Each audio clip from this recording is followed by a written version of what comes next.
در 5 ماه اول سال 2021 در تاجیکستان شماره جنایت‌های سنگین چون کشتار، رسانیدن آسیب به سلامتی و تجاوز به ناموس به اندازه قابل ملاحظه افزایش یافته است.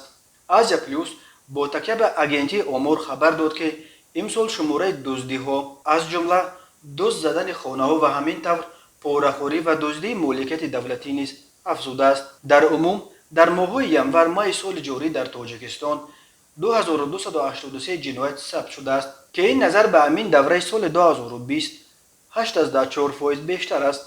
امسال در مقایسه با 5 ماه اول سال گذشته به خصوص حالت‌های کشتار و سوء قصد به کشتار به طور قابل ملاحظه 29% زیاد شده است.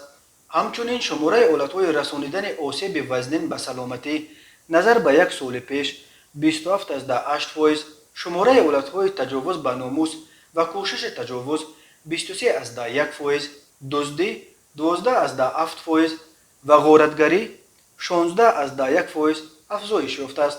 از جمله در 5 ماه اول سال 2021 در تاجیکستان 40 حالت کشتار و سوء قصد به کشتار، 46 حالت رسانیدن آسیب وزنین به سلامتی، 16 حالت تجاوز به ناموس و کوشش تجاوز و 3203 حالت دزدی از جمله 716 حالت دزد زدن خانه ها را آشکار کرده است. امسال شماره جنایت های اقتصادی با شمول پاره‌خوری، دزدی مالکیت دولتی به مبلغ بزرگ و امثال این نیز 8.2% افزایش یافته است.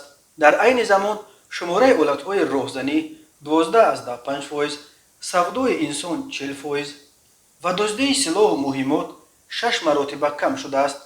اگر در ماه ینور مای سال 2020 در تاجیکستان 6 حالت دزدی سلاح آشکار شده بود، امسال همگی یک چنین حالت آشکار شده است.